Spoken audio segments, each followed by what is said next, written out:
Swayam Prabha. Digital India. Educated India.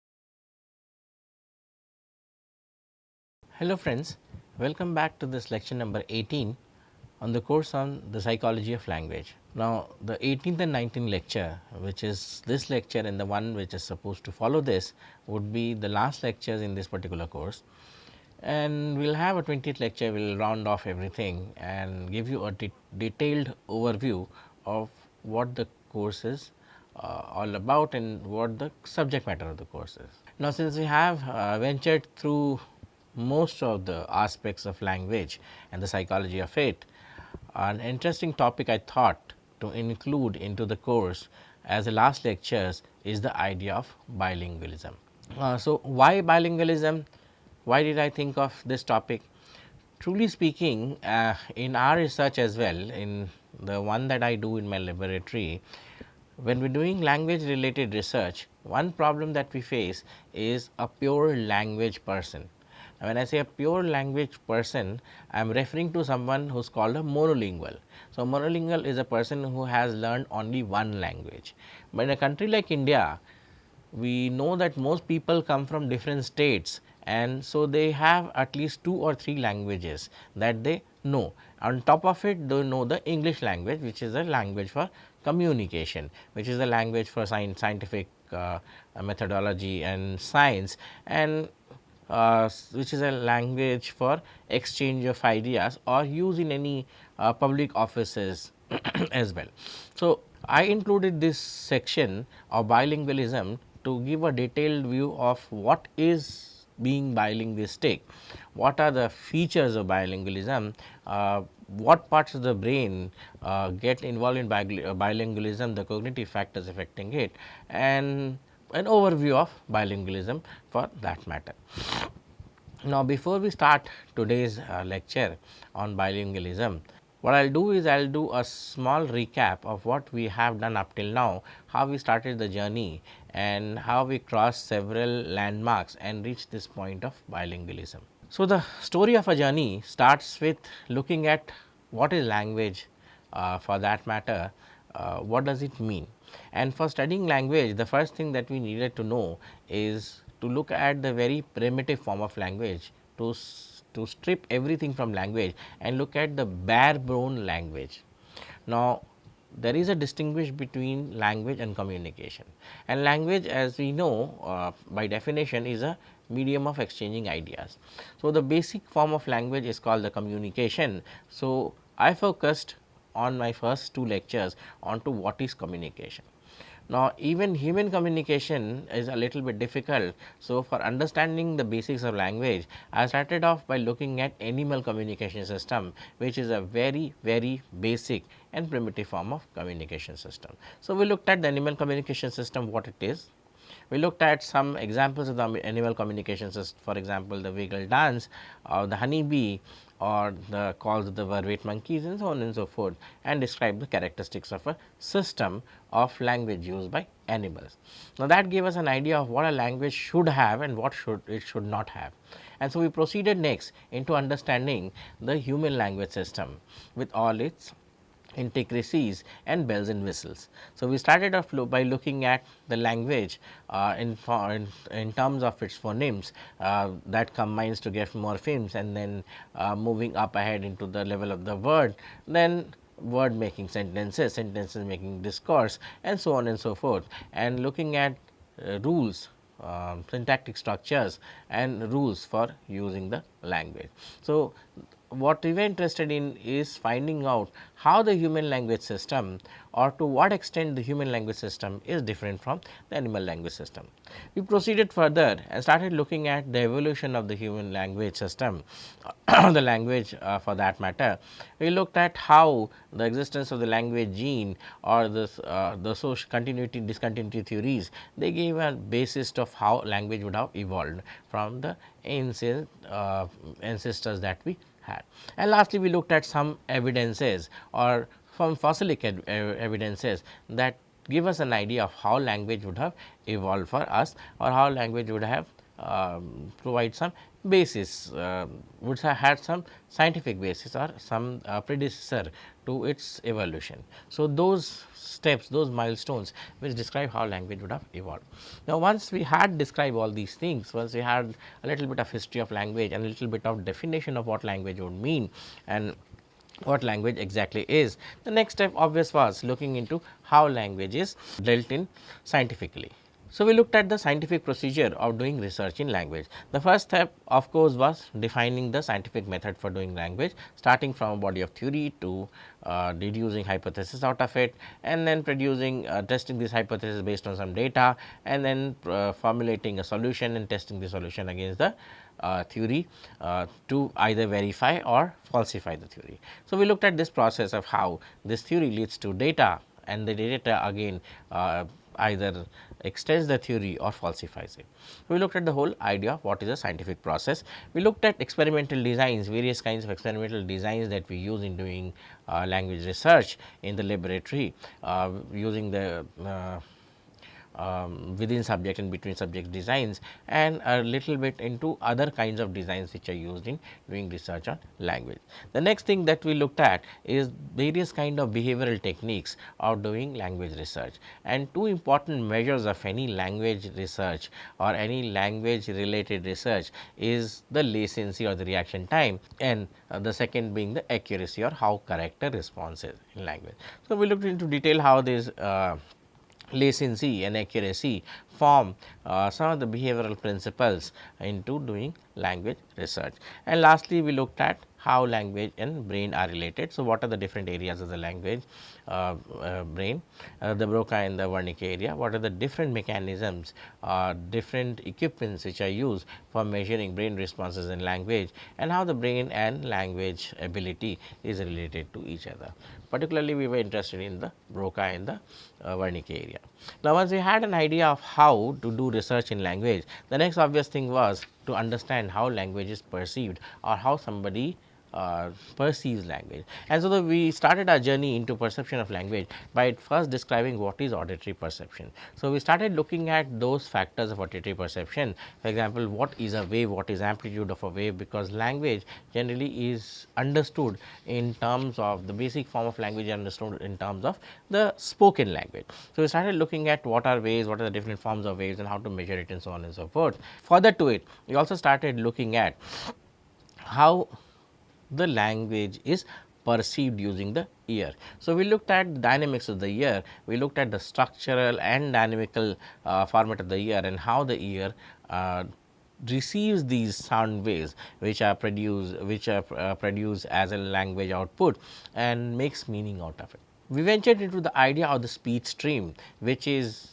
measuring the wave which is outputted in terms of the spoken language, and looking at characteristics of it in terms of vowel and consonant production, the production of sorrents, the idea of continuity of language, the idea of how breaks are there, and so on and so forth. And we did all these by using something called a spectrograph, which looks at how these wave formats which contain language, spoken language for that matter, what does it contain and what are the meaning of it. The next thing of importance was the development of speech perception. So, how speech perception starts, and how children acquaint themselves to the motherese and other forms of conversation, other forms of attachment process through the caregiver and the small child, and he develops the idea of language perception. And lastly, we looked at some theories of language perception, starting with the idea of motor theory, then the frame, the auditory framework theory, and lastly limiting ourselves to the idea of direct realism as explaining language. So, we by this time we had completed of understanding how language is perceived, but the next obvious question was how language is produced. So, how does the production of language starts? And so, we started off looking at the production of language. There we looked at the idea of the vocal cord which produces language, spoken language for that matter, and how speech is produced. So, all the vibrations of this vocal cord, how these vibrations produce the various consonants and vowels, and how these consonants and vowels they combine together to produce languages or speech stream. Then we looked at certain speech areas of the brain. For example, most dedicated ourselves into the Broca and the Wernicke area, how they are connected, how there is the ventral and the lateral flow of information, and what areas other than the Broca and the Wernicke area are involved into the language. We looked at several models of speech perception. For example, the feedback model, the DIVA model, which is a computational model, and some other models of language production. And lastly, we looked at how the development of speech production happens in children through the use of, again, the use of expressions, babbling, and so on and so forth. And so, how these formats of behavior by the smaller children actually lead them to producing the mother tongue or the basic language and other languages as well.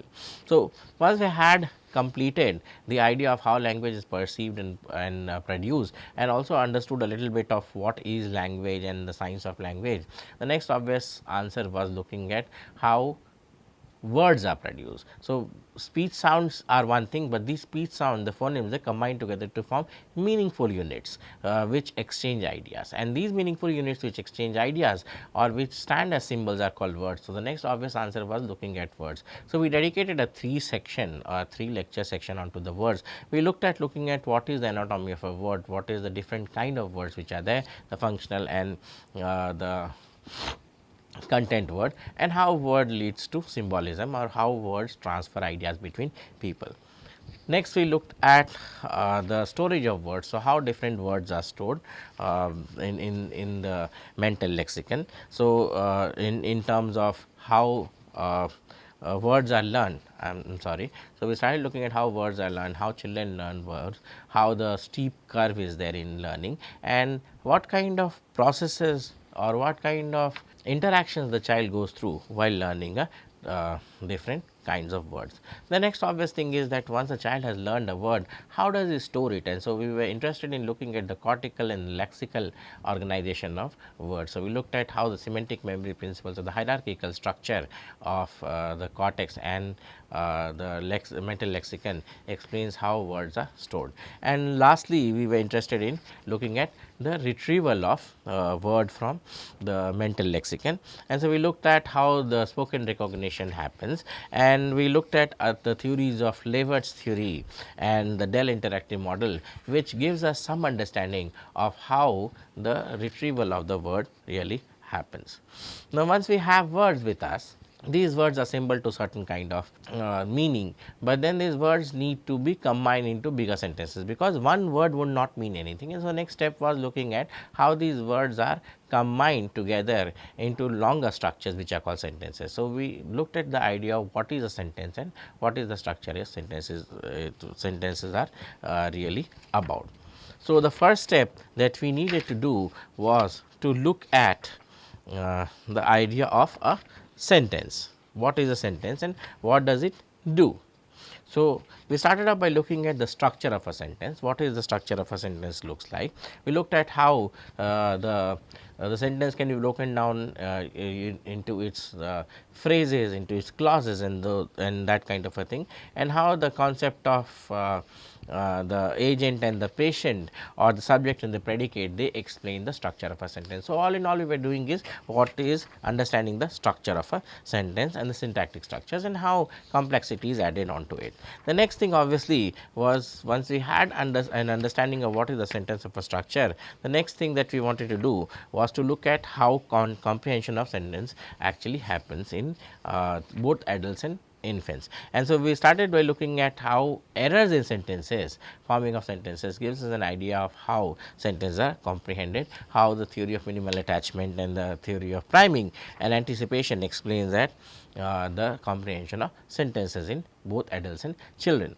The third thing that we were interested in is how sentences are produced. So, once we have an idea of how they are comprehended, the thing was how do we produce sentences, and we looked at the vertical and horizontal flow of information as giving us some idea of how sentences are produced, and looking at the scope and visual attentions also playing its role into production of sentences. The last thing that we wanted to do was to look at the syntactic structure, the structure of how sentences are formed, the grammatical structure of how sentences are formed, how they are learned by children. So, we looked at the model of sentence acquisition, the incremental structure building model, and some other idea of which are gained from impairments in language, which gives us how language structures are learned by both adults and children.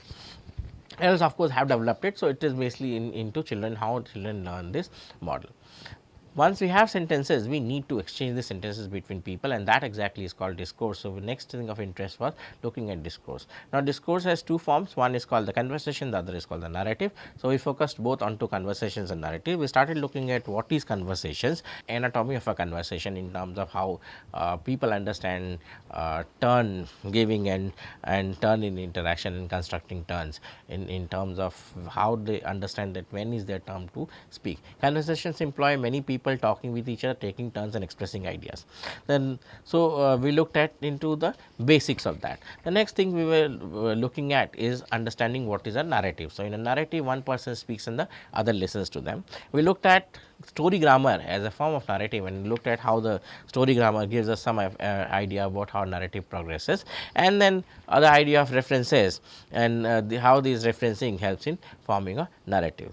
The next thing that we were looking at is anaphora and inferences. Anaphoras are those words which are used instead of the content words. For example, using if, which is a pronoun in terms of referring to the person in question, and how they help us in making inferences and understanding the sentence in a better way. And the last thing that we were interested here is how the development of discourse ability happens in children in terms of gestures, in terms of co-speech, in terms of using gestures, in terms of turn taking, late talkers and so on and so forth, and using the Gracian maxims, understanding how this develops into smaller children.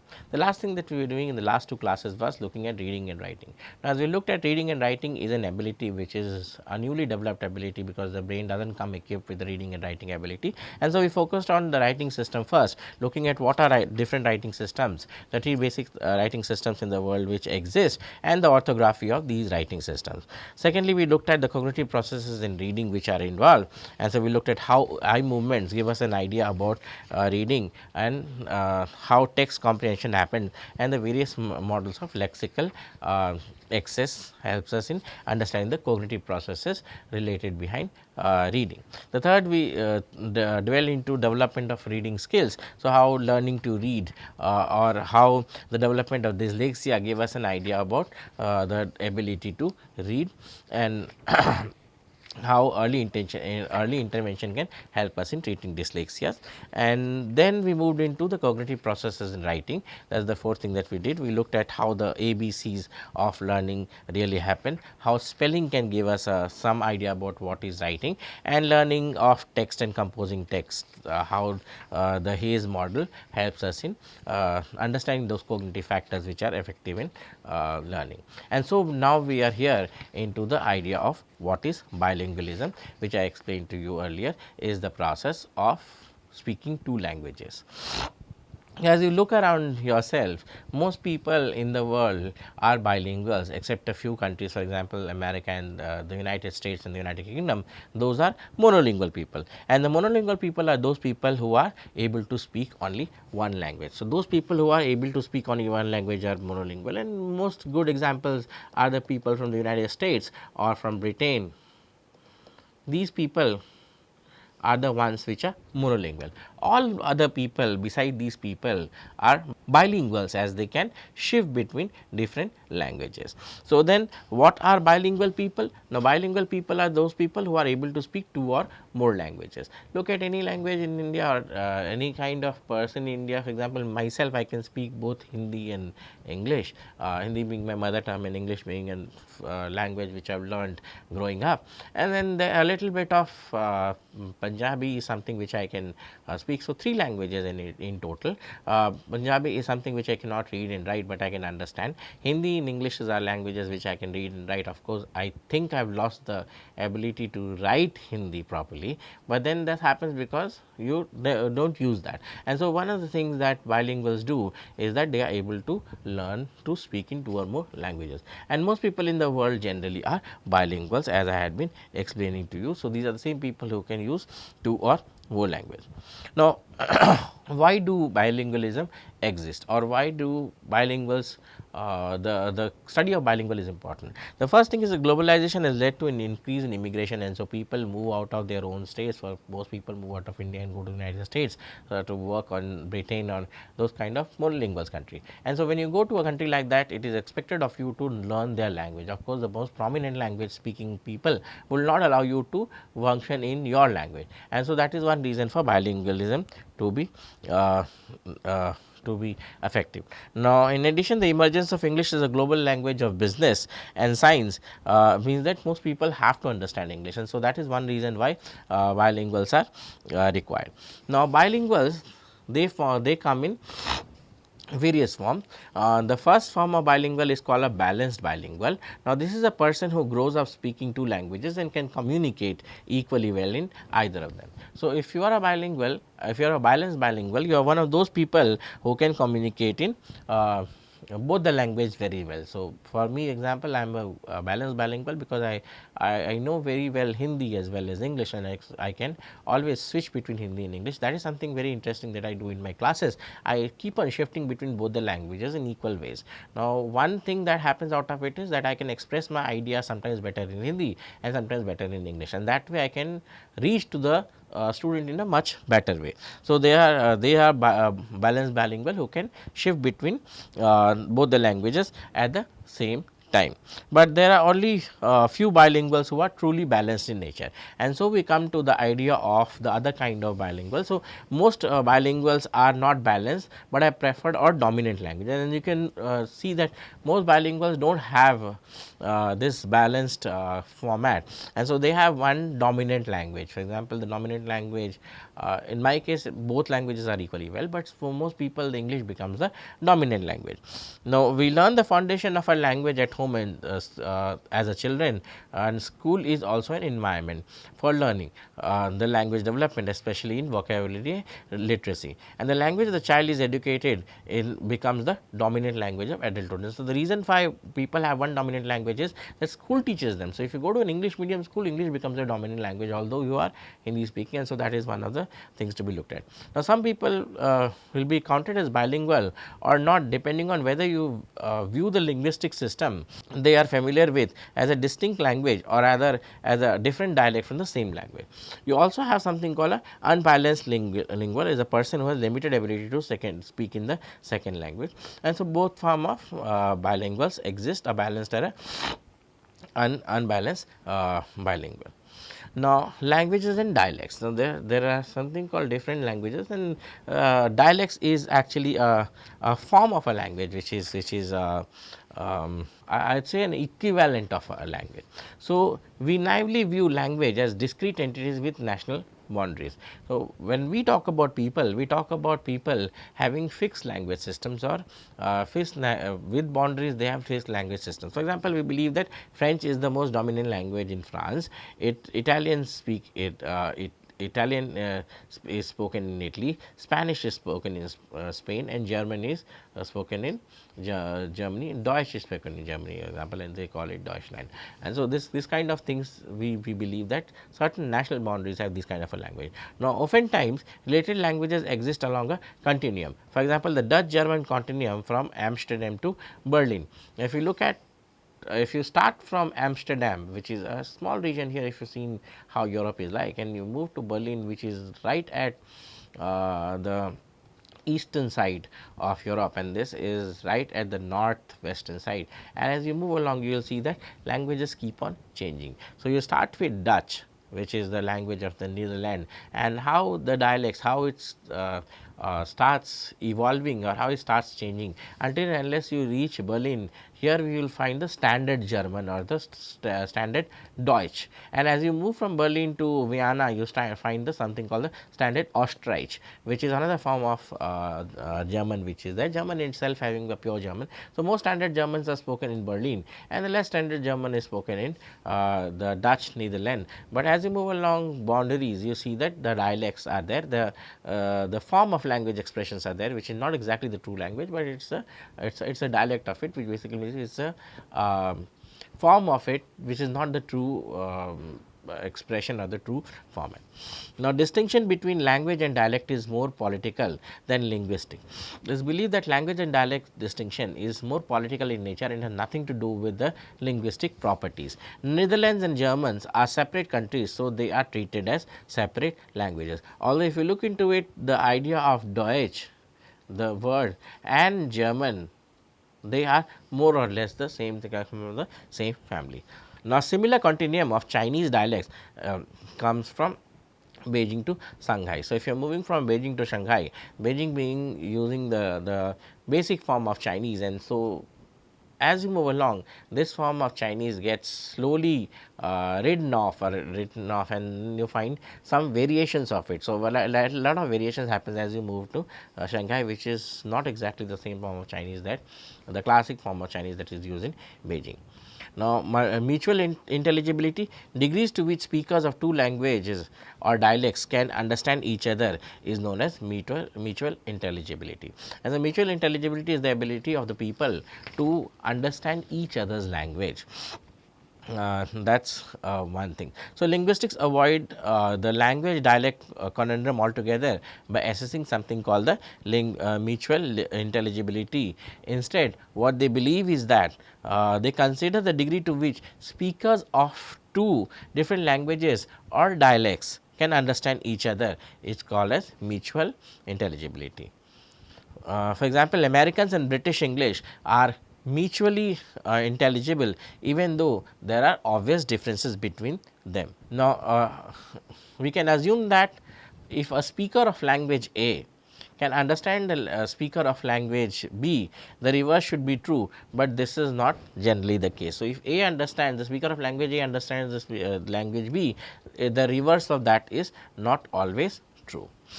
As you can see the map of Europe, as you see there are several regions, you have Sweden, and so by different boundaries. So, although there are clear cut political boundaries in Europe, the linguistic boundaries are blurred. So, people from Denmark, people from Netherlands, when they move into Germany, they carry with them the same form of Dutch, and so as they keep on moving, and here is where the Berlin is. So, what will happen is a little bit of variation happens, and so if you move into Austria and this is Vienna, another form of language. So, the German which is used in Berlin and the German which is used in Vienna, this is a different kind, it is called Österreich, but most structures are same, and similarly in Netherlands it is same. So, people believe that because people have boundaries or the countries have boundaries, and these boundaries make them strictly use a different kind of language or linguistic boundaries. Now, the reverse of true is in this country. So, here what happens is there are different states, and so the different boundaries, they are not equivalent, and so they would have different languages. But look at China, there is a single state, and so as you look at people moving from Harbin to Shenyang or Beijing or Nanjing, what happens is although mainland China is a single political unit, its people speak a dozen mutually unintelligible dialects. So, although in this case people speak something called intelligible dialects in terms of Europe, in this being one state, people should be speaking one language if political boundary is the reason for how language is. But then what we found out is that people in Beijing and Nanyang and Shanghai, they speak some kind of dialects which are unintelligible, mutually unintelligible dialect, which means that people from Beijing will not be able to understand languages from people from Shanghai.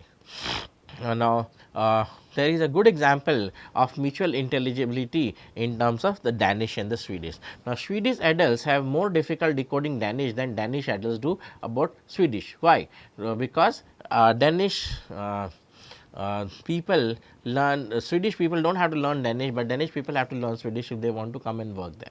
So, however, Swedish and Danish preschoolers perform equally well in decoding the other language. This suggests that implicit social attitude influence the Swedish adults' performances. And so, this is the percentage correctly decoded, these are the adults and these are the children, and if you look into it, the differences in terms of children are less than in terms of adults. In terms of Swedes decoding the Danes and the Danes decoding the Swiss. Now, since the Danes, they moved to Sweden for education and other purposes. So, it is believed that the Danes should be able to understand Swedish, and so this is the difference. So, with adults it is difficult, or it's another way, but in children it is another way of ability to understand.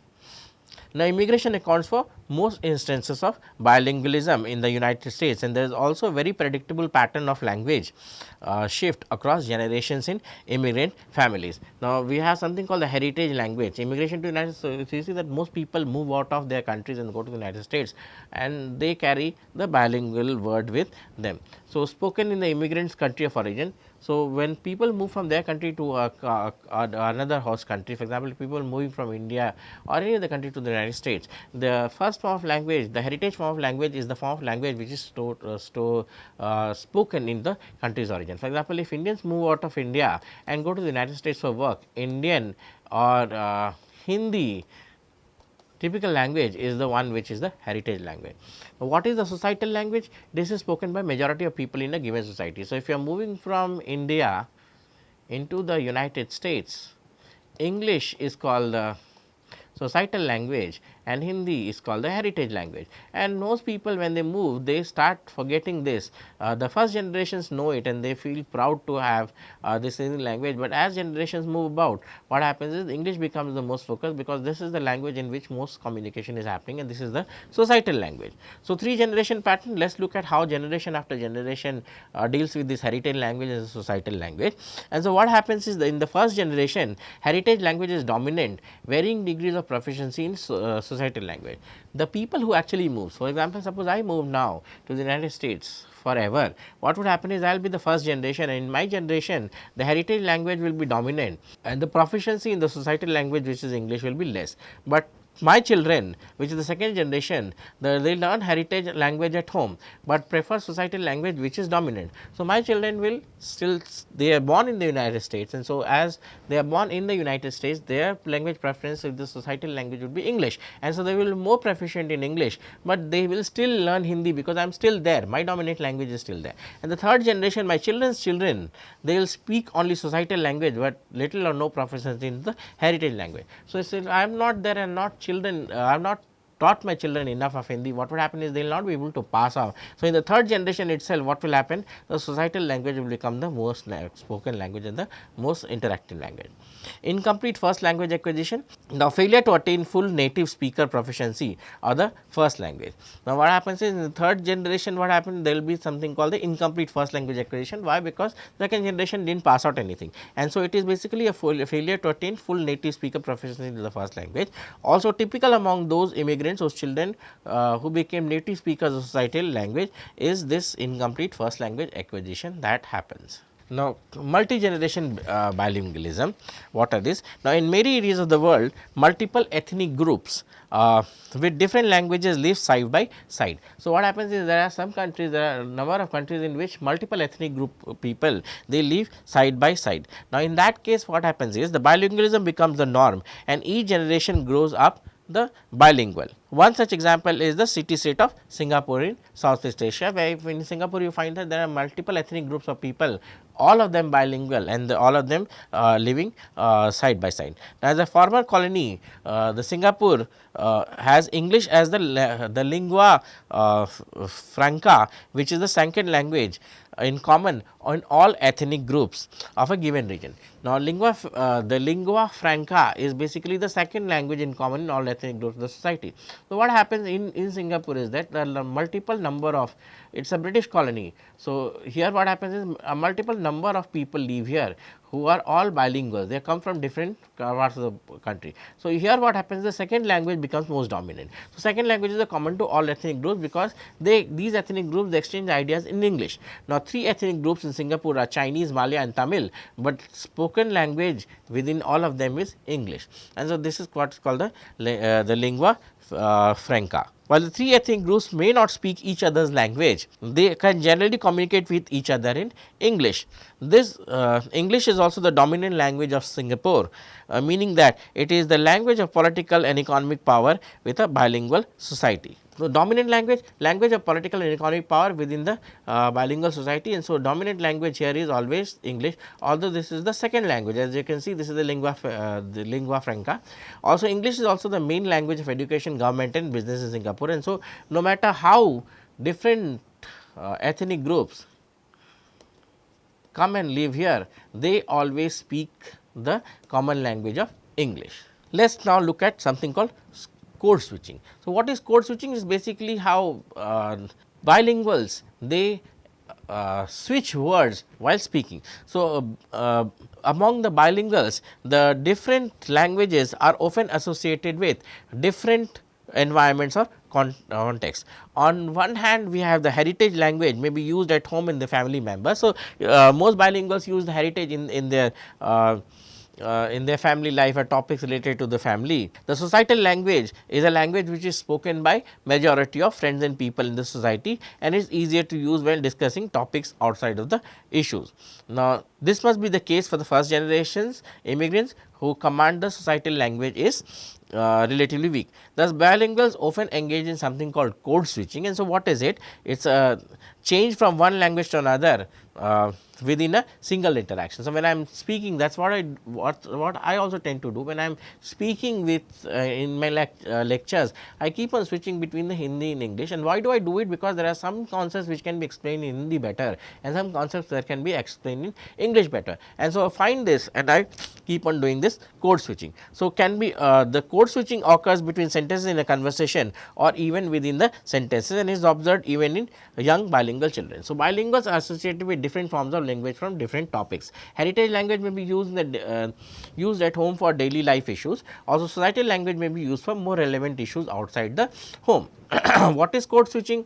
It is a change from one language to another within a single interaction, and they can even occur within a single utterances. It is not that one sentence will be in a particular language and the other sentence will be in another language. What could happen in a single sentence? People will be able to switch between two different languages, and this property of switching between two languages in a single utterance or in multiple utterances is what is called code switching.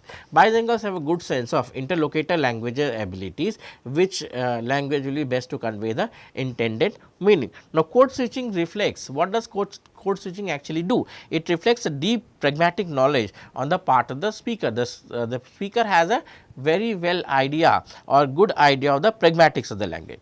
Code switching is not just the result of a language failure. Code switching is exactly not language failure. It is not that somebody when using Hindi instead of English is failed to explain the English word or failed to repeat the English word. What happens is it arises out of the skill crafting of language to the appropriate context. Now, why I do code switching? That is because it is not that I do not know the English word for it. Why I am using code switching is because I believe that the language that the shifting that I am doing is appropriate for that context, and so I am using some words or expressions can be explained better in India. So, I am doing the code switching. So, code switching basically is not the failure of a particular language. Also, a more formalized type of code switching is in terms of the translation. Now, the social dynamics of translations are complex in nature, and they involve interactions between members of the dominant and the subordinate classes, and the translator, though able to speak both the languages, is still viewed as a member of the subordinate groups. So, bilingual speakers' choice of language depends more on the pragmatic factors with their own competence. There is a strong pressure of the use of local language whenever possible. Also, bilingual speakers tend to use native languages of their interlocutors because it increases the likelihood of their intended message will be understood. So, they use the language of the interlocutor because they believe that the language will be understood, they will be understood better. And finally, in interactions between speakers of the dominant and minority language, the burden of understanding falls onto the non-dominant language speaking people. So, if I go to United States tomorrow, the burden of use of language of English will be falling on me, because of course, people from the United States would not like to understand Hindi or not like to put effort to understanding Hindi, and so the burden lies on me to speak or exchange ideas in English. Translation is a formal form of code switching. As I said, translation is a form of code switching. Now, bilinguals choose language based on pragmatic factors, not owing competence. Select dominant language of interlocutors to maximum the understanding. Also, they experience pressure to use dominant language outside the home. Now, there is something called bilingual accommodation. What is it? It is the sensitivity to ethnic identity of interlocutor in selecting which language to use. 2-year-old bilingual children accommodate to interlocutors. So, basically it is the ability or sensitivity of the ethnic group to use the correct form of language. Also, there is something called language negotiation. Young bilinguals become skillful at language negotiation, which is a process in which the bilinguals, the interlocutors work together to decide which language to use. So, bilingual interlocutors work together to decide which language to use, and this is called the language negotiation in different conversations. Now, receptive bilingualism, ability to understand a second language without being able to speak it. Now, this is another form of bilingualism where I can understand the second language, but I am not able to speak it. Danish and Swedish, for example, and French and German speaking Swiss across generations in immigrant families. So, this is called the receptive bilingualism. Language and identity. So, language as an integral part of a person's identity, and bilinguists use languages to establish their identity, which may vary as they move from one societal group to another. The first generation immigrants typically maintain heritage language and cultural identity. Also, second generation typically identifies the societal language and the culture, and so this is where the shift is. The heritage language is mostly of the first generation, and the second generation onwards are using most of the societal language. Language and recall of personal memories. Childhood experiences recall more vividly with greater emotion in the first language. And so, when doing something called hypnotherapy, it is always better to use the first language or the mother tongue of the person, from the heritage language of a person, because childhood experiences are more vividly expressed in the heritage language. Bilingual psychotherapy, clients may find it easier to discuss early traumatic events in the second language, and so this has to do with the use of the second language. Now, since we have understood a little bit of how bilingualism works and what are the various factors affecting it, next let us look at the organization of the bilingual mind, how the bilingual mind is organized. So, balanced bilinguals activate both languages at the same time that they speak. Now, bilinguals rarely confuse with the two language. It seems that logical to assume that the bilingual mind actually houses each language separately. Now, if you look at a bilingual, for example, I am a bilingual, if you are looking at me, I can speak English and Hindi both at the same time, and so it is a good proposition to understand that I am housing two lexicons in my mind, and both of them are working in parallel. Empirical evidences clearly show that bilinguals, they activate both languages every time they speak, even when the dominant language is in strictly monolingual situations. So, even in strictly monolingual situations where I am doing all interactions in English, I am also activating Hindi, and that is how the bilingual people really work. Now, it is less clear whether there is also the case with unbalanced bilingual, that is a person who has limited ability to speak a second language. And so, what happens in most balanced bilingual, we have both the languages acting at the same time. Now, evidence for joint activation of both languages in the bilingual, they come from a number of different approaches. Now, number of different approaches have been used, which basically believe that bilinguals, they activate both the language areas of the brain when they are speaking. Now, they show that bilinguals cannot simply shut off one language while making word judgments in the other language. So, a lexical decision task is used to test whether both the languages are activated at the same time when bilinguals are working. So, bilinguals cannot shut off L1, which is the first language, while making word judgment in the L2, which is the second language. In my case, Hindi is the first language and English is the second language, and so this lexical design task says that I cannot shut off L1 when I am using L2. Similarly, Spanish English bilinguals, they have slow reaction time for nausea is word in English because it is a word in Spanish also, and so this word, which is a non word in English and a word in Spanish, this takes Spanish English people take more time, but English Spanish speakers, for English monolinguals, of course English is monolingual, so they do not have to learn a Spanish, but if they learn Spanish, then what will happen is the reaction time would be reversed out. Cross language priming, another way of looking at how both the areas of the brain are activated, or both the mental lexicons are activated. Words in L1 aids retrieval of words with relative meaning in L2. Now, cross language priming, in which words from first language in Hindi prime us in English, and what it says is that words in L1, which is in Hindi, it aids retrieval of words in the meaning of L2. Now, German English bilinguals, if they are looking at this kind of thing, if they shown them arts, they prime for nuts. So, if they show them arts, which is exactly the meaning of a doctor in German, and later on you show them nurse, the priming, the reaction time for understanding this word is faster. Eye tracking data also. So, visual array contains both markers and postage stamp, marka in Russian. Now, English monolinguals here mark, they looks for the marker. Russian English speakers may look for markers or postage stamp. So, what happens is, in the eye tracking experiment, what happened is Russian English speaking and the English monolingual were taken, and so they were given several objects to look at and the eyes were tracked. In one case you had a postage stamp and you also had a marker in front of you, and the word that you have to look at was, or the word that you have to look find an object was for marker.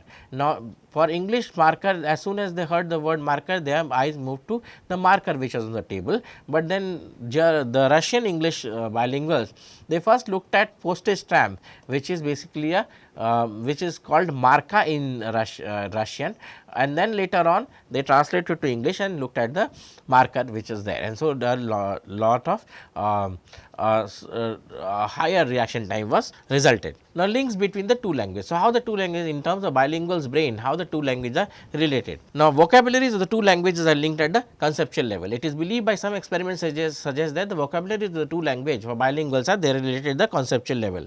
Now, which basically means that whatever you say or talk about in one language, you can also talk about in another language. Now, words in the two different languages, they refer to the same concepts, are called transitional equivalence. So, the transitional equivalence basically says that they are able to switch between languages, and so when we are referring to language 1 and language 2, they are referring to the same concept, and that is why this is called translational equivalence. So, words in the two languages that refer to the same concept, for example, dog in Chine in France, dog in English and Chine in France. If we are referring to it, what happens is we are referring to the dog, and so the dog is activated. An interesting issue with translational equivalent is the idea that how they learn the first, how they are learned at the first place. So, both dog and hund, for that matter, they refer to the same legged animal, which is the conceptual idea of it, and so no matter what they look into this, the translational equivalent is this, and so the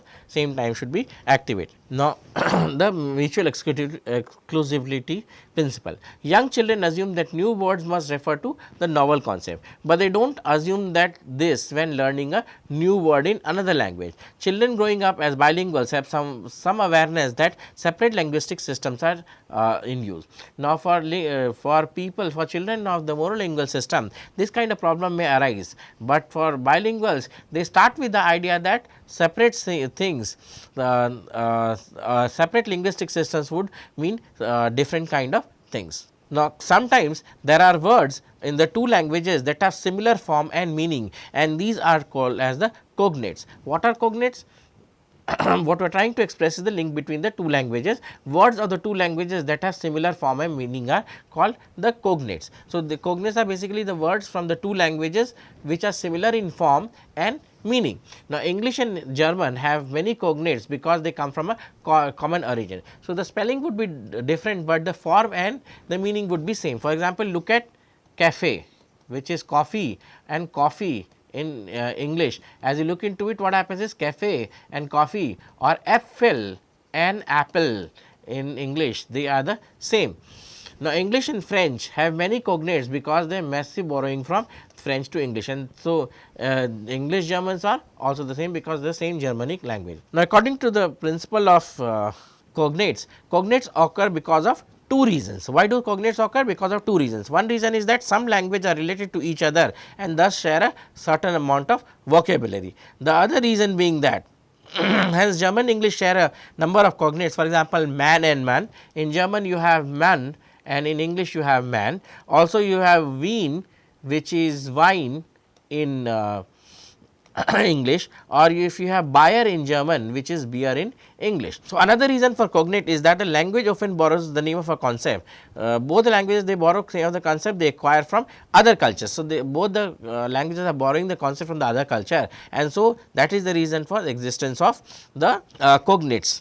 Now, all there may be other words which are called the interlingual homographs. Now, words in the two languages that have similar form but different meanings. For example, these are called false friends. So, it may be possible that the two languages have the same word, but they have different meaning, and these are called the interlingual homographs and also called false friends. For example, in German you have chef, which actually means boss, but in English chef actually means the chef who actually cooks. Also, gift means poison in both the languages. So, both means are temporarily activated as measured by N400, and it is believed that both meanings in a bilingual, in a English German bilingual, both the meaning, for example, chef the boss and chef the chef, the cooking chef, both are activated at the same time when an English German person is using these interlingual homographs. Now, what are the disadvantages of bilingualism? Before that, we should look at some common cognates with English, German and French. So, you have house here, in German you have house, in English you have reason, in French you have reason. You have God and you have got here, land and land here, friend and frond here, sun and Sonne here, moon and moons here, mother and Mutter here, and brother and Bruder here. Also sun and Shone here. In terms of French, you have reason and raison, season and saison, beef and beof, biscuit and biscuit, which is the same, bouquet and bouquet, robe and robe here. And so, what you see is that these are cognates and similar form words. Now, what is the disadvantage of being a bilingual? Now, compared with monolingual, bilinguals have smaller vocabularies in each language. Since you are a bilingual, you may not have that much number of vocabulary or that amount of vocabulary in both the language. And so, one of the obvious reasons of a disadvantage is that bilinguals do not have enough vocabulary in both the languages. Also, more difficult retrieving words. Since they do not have enough vocabulary, it is obvious that the bilinguals will not be able to retrieve words or retrieve enough words from both the linguistic systems. Now, this kind of problem with the monolingual and bilingual is that is true for both children and adults. Also measurable in the lab, but they are not noticed impact on daily language use. Now, although these kind of problems may exist for monolinguals and difference between monolingual and bilingual, but you do not see bilinguals suffering in any way in a daily use of language. Now, compared with monolinguals, bilinguals experience more tip of the tongue states. The tip of the tongue phenomena is when you are able to know a word. You know a word but cannot name it, and how does it happen? The tip of the tongue phenomena, it happens because you are not able to retrieve the lexical access. You are not given the lexical access or the symbol of the word or the meaning of the word. Now, some researchers have made the proposal that bilingual disadvantage can be expected in terms of lower word frequencies. Now, semantic categorization task, participants would in the difference between bilinguals and monolinguals, or the bilingual disadvantage has been measured using something called the semantic categorization task. Here the participants have to name members of a category: furniture, chair, table, sofa and desk, and bilinguals name fewer items than monolinguals. In a lexical decision task also, it has been found that monolinguals discriminate words from non-word by considering whether the string looks familiar, but bilinguals do so by considering whether the string has meaningful or not. Now, since the bilingual have two languages, so they do not look at the surface word and then make this distinction of lexical decision task in terms of word non-word. When distinguishing a word from a non-word, the bilingual will actually do the distinguishing or actually distinguish words based on something called the meaning part of it or at the semantic form of it. Tip of the tongue phenomena, it has been found it is a temporary difficulty in lexical retrieval mainly from less common words. Now, compared with monolinguals, bilinguals experience more TOT states. That happens because that bilingual disadvantage can explain in terms of lower word frequencies. This is known as the word link hypothesis. Now, according to these views, bilinguals are less practiced at using the words they know compared to monolinguals, and so they have more difficulty accessing them. That is what I was trying to explain you. The weaker link hypothesis is explains that bilingual disadvantage in terms of lower word frequencies in each language. Also, bilinguals split time between two languages, so less practiced using words in one language. Also, less practice leads to more difficulty in lexical access, and this is why the TOT phenomena, the tip of the tongue phenomena, happens in bilinguals more than in monolinguals. Inferring hypothesis. So, an alternate experience for the bilingual disadvantage is in lexical retrieval is something called the inferring hypothesis. And so, what is the inference hypothesis? I am sorry, it is called the interference hypothesis. So, what is the interference hypothesis? What does it say? This is a proposal that bilingual disadvantage can be explained in terms of interference from translation equivalence of the unusual language. What happens is when you are doing a transfer, when you are doing a translation of from one language to another, a translational equivalent may interfere with the retrieval, lexical retrieval of the first language, and so that can lead to the slower reaction times. So, this explains bilingual disadvantage in terms of interference from translational equivalence. For example, French English bilinguals attempts to retrieve dog, but sheen interferes with it. Now, since bilinguals can never turn off the other language when they are speaking, the two languages will always compete for activation, and this competition will lead to interference in lexical access, but slower the process down of retrieval. Bilingual speakers need to constantly inhabit intrusions from unintended language, thus making the lexical access more effortful, and so bilinguals take more time in explaining any word for that matter. Now, while the bilingual disadvantage is clearly measurable in the laboratory, it is also important to note that this does not lead to any noticeable problem. So, bilinguals do not have any noticeable problem in general day to day life. When two languages are closely related, bilingual disadvantage can exactly be reduced. So, if you are talking about German and French or German and Dutch, this bilingual disadvantages is negligible at the best. Now, there is a model of bilingual lexicon which is called the revised hierarchical model. What is this model? Several models have been proposed for explaining bilingualism lexicon.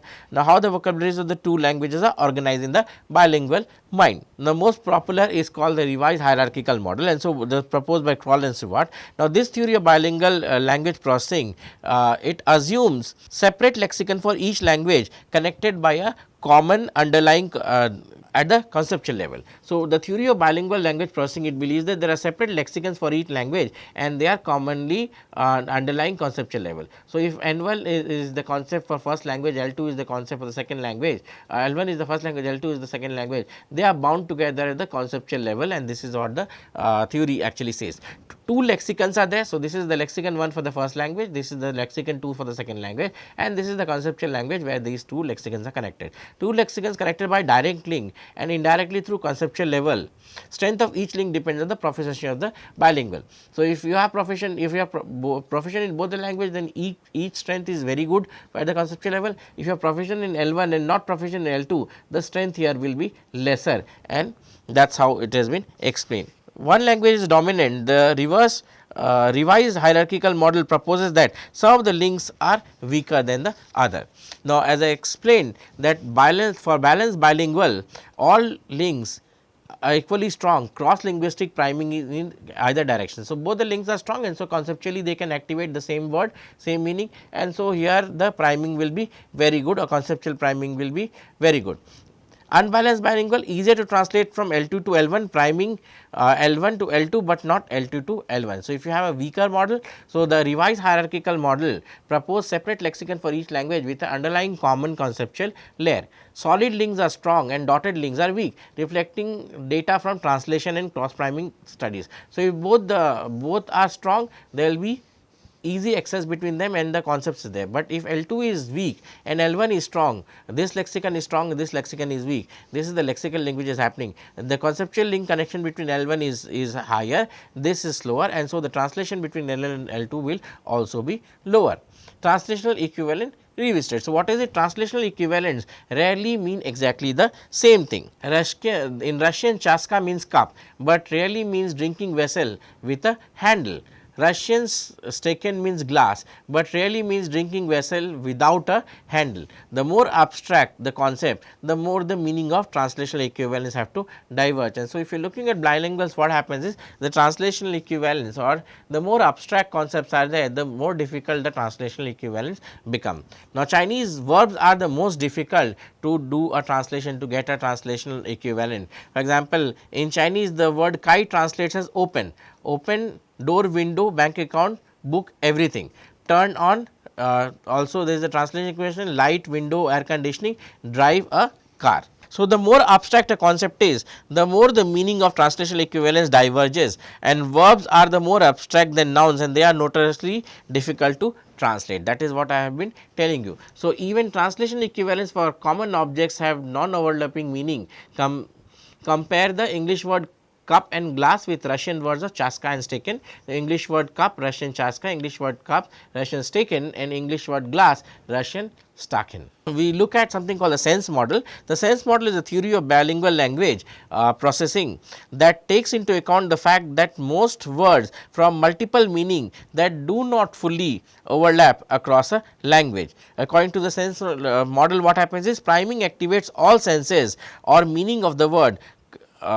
So, what happens is when in a sense model, what happens is you are activating one language, the meaning of it through all senses, not only the visual, but auditory or other senses also activated, and that is how you develop the conceptual meaning. So, theory of bilingual language processing takes into account the fact that most words have multiple meaning. These meanings do not fully overlap in a language. Priming activates all senses, all meaning or meanings of a word, but cross linguistic priming depends on shared senses between the translation equivalents. L1 leads to L2 priming, less likely because bilinguals know fewer L2 senses. Bilingual faster than translating concrete words, more overlapping senses than picture abstract words. Now, strength of sense model is that it cannot account for observing that bilinguals are faster in translating concrete words, which tend to have more overlapping meaning than they are at the abstract level. Words do not just link with abstract concepts, they can also elicit powerful imagery that can vary by culture. So, even very close translational equivalents can be associated with different prototypal meaning of the two language. Picture naming task in Chinese English bilingual name, Chinese typically pictures faster when responding in Chinese, Western typical pictures faster when responding in English, and so this is what the sense model actually says. Now, according to the sense model, translational priming from L2 to L1 is strong because all L2 sense map onto L1 senses. As I said, when I am activating a word, there are different senses which are activated. Now, however, translation priming from L1 to L2 is weak because only few L1 senses map onto the L2 senses. The model predicts that for native speakers of Chinese, priming for open, which is kai, should be stronger than for kai, open, because kai has other senses that do not map into open. So, open would mean kai if I am doing this priming, but if I am doing kai to open priming, it is difficult because kai can lead to all other different kind of words. So, this is kai, kai man, kai shwangu, kai shout, kai deng, kai chi. But if I am looking at L2 open, this is basically open the door, open the window, open the drawer, turn on the light. So, turn on is one thing and drive a car, this is word senses and these are the word forms which are there. Now, in a picture naming task, Chinese English bilinguals are faster to respond to long when they see the typical Chinese image, and they are faster to respond to dragon when they see the Western typical image. Now, this is Chinese typical image, this is dragon, Western typical image of a dragon, and so depending on which, if it is Chinese English and which kind of image will lead to which kind of priming out there. So, that brings an end to this particular section or this particular lecture. Now, I will do a quick review of what we actually did in this lecture. So, we started off by looking at how what is bilingualism and what are the different kind of bilingual properties which are there, and we looked at how languages are explained, or how languages and dialects they vary, and how bilingualism is multi-generational, and so how does bilinguals fit into the world. We also looked at the property of code switching which is used by bilingual, and so what are the properties of that and when it is beneficial and when it is not, and we looked at how language choice is done by bilinguals. We also looked at how bilingualism provides an identity to people from the bilingual field. Next, we looked at how the bilingual mind is organized, and so the most prominent theory says that there are two different language systems, lexicons, and they are connected toward at the conceptual level. So, we looked at how they are connected, how cross language priming and eye tracking experiments explain this. We also looked at what are translational equivalents and what is mutual exclusivity, and what evidence they provide to the fact that they are either there is a single or a multiple lexicon for bilingualism. We looked at the link between the two language in terms of cognates, which are words having similar meaning in both the forms, and in terms of interlingual homographs. We also looked at what is the disadvantage of being a bilingual. So, compared with monolinguals, what are the disadvantages of being a bilingual, and we looked at in terms of the lexical decision task, the semantic categorization task, and the typo-tongue phenomenon. We also looked at how does this bilingual disadvantage come from in terms of the weak linked hypothesis and the interference hypothesis, and then we finally looked at something called the revised hierarchical model of bilingualism, which explains the difference between balanced and non-balanced bilinguals. And we looked at how the sense model explains this disadvantage in bilingualism in terms of how the two lexicons, the first language lexicon and the second language lexicon, are combined together. When we meet next here, we will continue this discussion and take it through into looking at cognitive factors in bilingualism. But till we do that and meet next, it is thank you and goodbye from here.